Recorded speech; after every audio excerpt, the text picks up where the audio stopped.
Before we begin, let me ask you something. What happens when no one believes in you?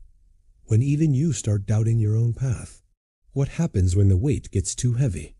When you've failed not once, not twice, but so many times that success feels like a joke, a distant myth meant for someone else? This is the story of a warrior one who wasn't born strong, wasn't born lucky, wasn't born chosen. In fact, no one thought they'd make it. But that's what makes it powerful. This story could be yours. In a quiet, distant village surrounded by dark forests and mist-covered mountains, there lived a boy named Kael. He was nothing special. At least, that's what they said. He was the kid always picked last. The one who struggled to lift even the lightest sword. The one who spoke too softly, dreamed too loudly, and cried when no one was watching. But Kael had something no one could see, something burning deep within. Not talent, not genius. Desperation. He was tired. Tired of being weak. Tired of being afraid. Tired of watching others become legends while he stayed in the shadows. Every year, the village held the trials of the summit, an ancient test that determined who would climb the mountain and join the elite warrior ranks. Kael signed up every year, and every year he failed, mocked, laughed at. Maybe next year, they'd say, but Kael wasn't looking for next year. He was chasing something bigger, something invisible. He wasn't chasing a trophy, he was chasing himself. The version of him that lived beyond fear, beyond excuses. So while others trained when it was easy, Kael trained when it was raining. He trained in silence when no one was clapping. He ran the forest trails with bloody feet. He lifted stones alone in the dark. He read scrolls while others slept. Every day he whispered the same words. One more rep, one more mile. One more day they'll remember me.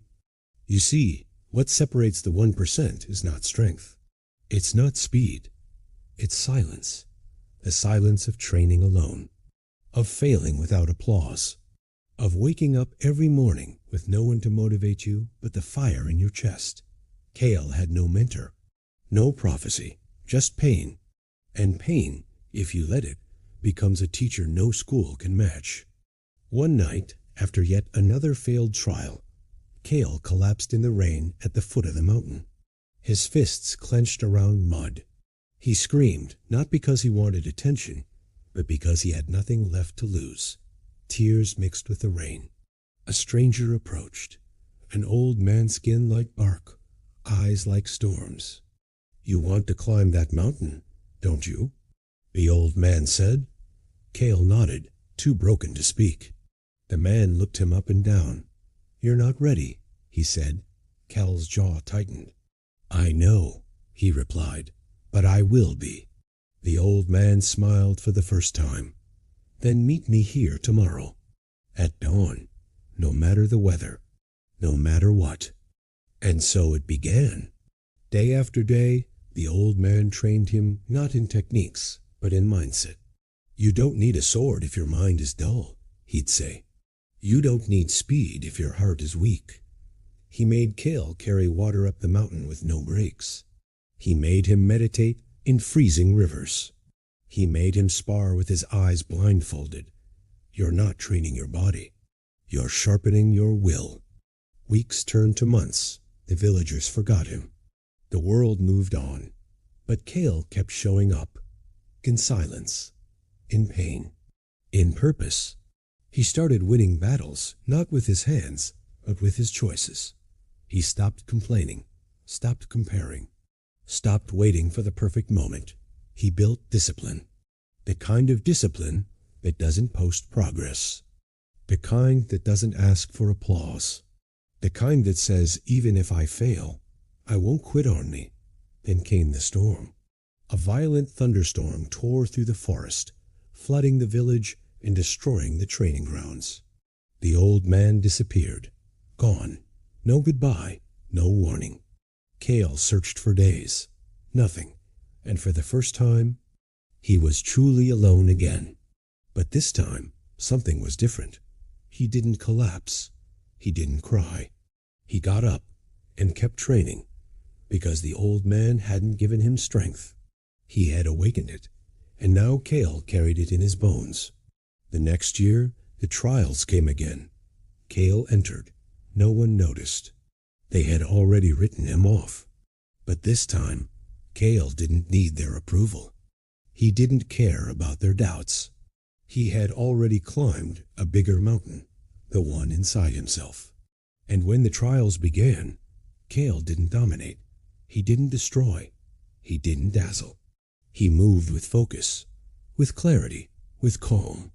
While others rushed to show off, Kael waited. While others panicked, Kael breathed. And when the final challenge came a battle atop the summit, Kael stood alone. Not because he was the fastest, not because he was the strongest, but because he was the last one who refused to quit. When he returned, the crowd was silent. No cheers, just awe. The same boy they laughed at, the same boy who failed year after year, had just become the top warrior of the realm. But Kael didn't celebrate. He walked through the village quietly, straight to the mountain. And on that peak, where wind howled and clouds touched the earth, he looked down with a soft smile. Not because he had made it, but because he finally understood. It was never about the mountain. It was about who he became on the way up. Here's what Kael's story teaches us. No one will believe in you until you believe in yourself. There is no perfect moment, only this one. Pain is not your enemy. It's your entrance. Discipline is louder than talent. And failure? It's just fuel if you're brave enough to use it. So now, let me ask you one more time. Are you willing to train in the dark? Are you willing to keep going without applause? Are you willing to rewrite your story? Because the 1% mindset isn't about winning. It's about becoming the kind of person who never quits.